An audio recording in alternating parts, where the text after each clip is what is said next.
Heisenberg के अनिश्चितता का सिद्धांत। तो इसमें होता क्या है कि जो हाइजेनबर्ग के अनिश्चितता का सिद्धांत है, इलेक्ट्रॉन की तरंगीय प्रकृति के कारण उनकी सही स्थिति का व संवेग का एक साथ स्थिति व संवेग का एक साथ ठीक ठीक निर्धारण करना संभव नहीं है। इसी को समझाने के लिए हाइजेनबर्ग ने सन 1927 में एक थ्योरी प्रतिपादित की, जिसमें उन्होंने बताया कि इलेक्ट्रॉन की तरंगीय प्रकृति के कारण उनका सही स्थिति व संवेग का एक साथ एक ही समय पर निर्धारण करना संभव नहीं है। ठीक है, तो हम इसे चित्र की सहायता से भी समझ सकते हैं और इसका हम गणितीय रूप भी समझेंगे। ठीक है, तो देखिए अब हम क्या करते हैं इसको समझने के लिए, ये जो डायग्राम बनाया है मैंने, तो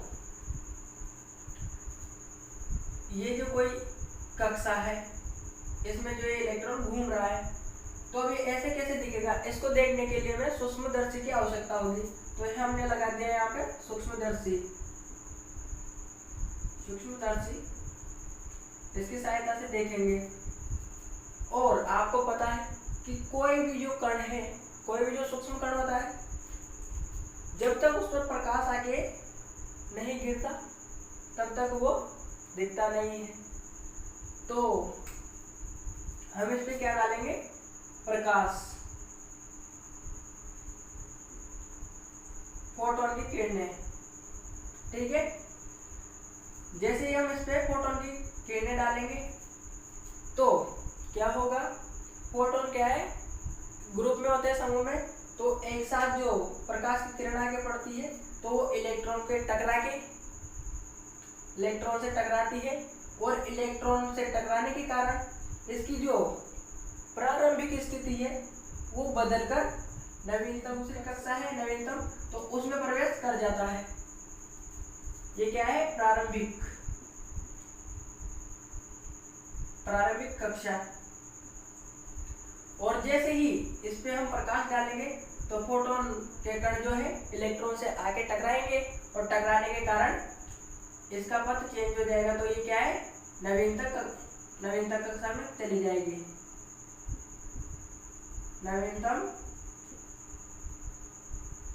कक्षा में चली जाएगी। ठीक है, तो इसमें अगर ये घूम रहा है तो इसकी हम सही स्थिति नहीं बता सकते, और अगर ये स्थित है तो इसके संवेग का पता हम नहीं लगा सकते हैं। तो इसका हम गणितीय रूप देखते हैं। पहले तो हम इसके चित्र का नाम दे देते हैं।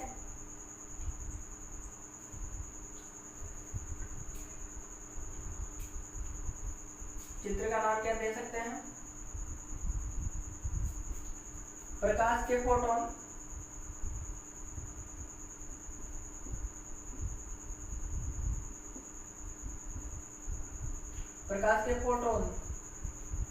द्वारा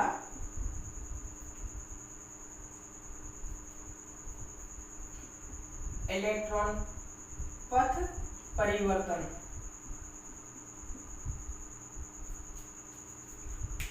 ये जो फोटोन की किरणें आगे गिरी थी तो क्या हुआ था, ये जो इलेक्ट्रॉन घूम रहा था ये नवीन कक्षा में चला गया था।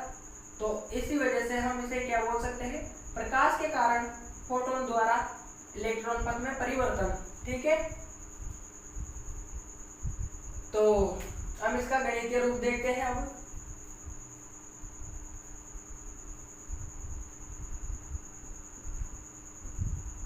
गणितीय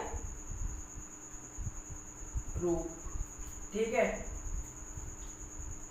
अच्छे से समझना, ध्यान से देखना है यहीं पे, और नोट करते चलना साथ में। ये हमने लिख दिया है यहाँ पे, del X into del P बराबर h/4 पाई। अब हमको पता नहीं है ये क्या है, डेल एक्स क्या है और ये डेल पी क्या लिख दिया, h/4 पाई क्या लिख दिया हमने। तो इसको मैं समझाता हूँ आपको। जो डेल एक्स है हमारा, ये तो है हमारे पास स्थिति में अनिश्चितता। क्या है? स्थिति में अनिश्चितता। ठीक है। और जो डेल पी है हमारा, ये है संवेग में अनिश्चितता। संवेग में अनिश्चितता। ठीक है। और जो हमारा h है वो प्लांक स्थिरांक है।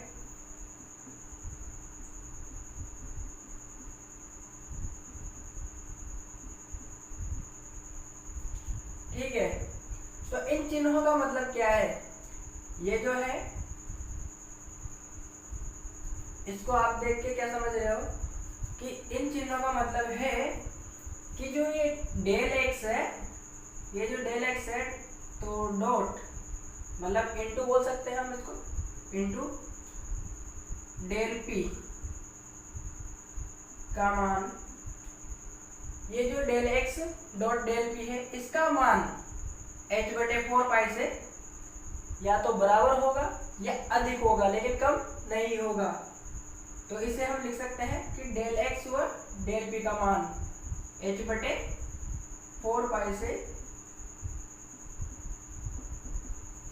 अधिक या बराबर होगा। ठीक है। तो आगे देखते हैं हम। Del X dot del P का मान h/4 से अधिक होगा या बराबर होगा, लेकिन कम नहीं होगा। ठीक है। तो इसे हम लिख सकते हैं डेल एक्स समानुपाती 1/डेल पी। ठीक है। यह हो गया हमारे हाइजेनबर्ग के अनिश्चितता का सिद्धांत। तो मैं दोबारा रिपीट करवा देता हूँ आपको। जो हाइजेनबर्ग है, उन्होंने 1927 में एक थ्योरी प्रतिपादित की, जिसमें उन्होंने बताया कि इलेक्ट्रॉन की जो तरंग की प्रकृति होती है, उसके कारण उसकी स्थिति व संवेग का एक साथ एक ही समय पर ठीक ठीक निर्धारण करना संभव नहीं है। क्योंकि क्या होता है, जैसे मान लो अभी कोई पंखा है, ये हमने ये बना दिया पंखा है, ये अगर ये चल रहा है तो हम इसकी स्थिति का पता कैसे लगाएंगे? इसमें क्या है, संवेग का तो हम पता लगा लेंगे, लेकिन जैसे ये घूम रहा है तो हम इसकी स्थिति का कैसे पता लगाएंगे? नहीं लगा सकते ना। और ये मान लो जैसे अगर ये अभी रुका है तो इसकी स्थिति का पता हमें पता है कि भाई ये 1 नंबर है, ये 2 नंबर है, ये 3 नंबर है, 4 नंबर है, लेकिन जैसे ये घूम रहा है तो इसकी अपन स्थिति का पता नहीं लगा सकता है। यही कहा है हाइजेनबर्ग ने कि कोई भी जो इलेक्ट्रॉन होता है, कोई भी जो सूक्ष्म कण होता है, उसकी स्थिति व संवेग का एक साथ एक ही समय पर ठीक ठीक निर्धारण करना संभव नहीं है। ठीक है। तो इसको आप नोट कर लेना और समझ लेना। कहीं समझ में ना आए तो कमेंट करके बताइए, आपके लिए नई वीडियो बना दी जाएगी और उसमें आपको अच्छे से समझा दिया जाएगा।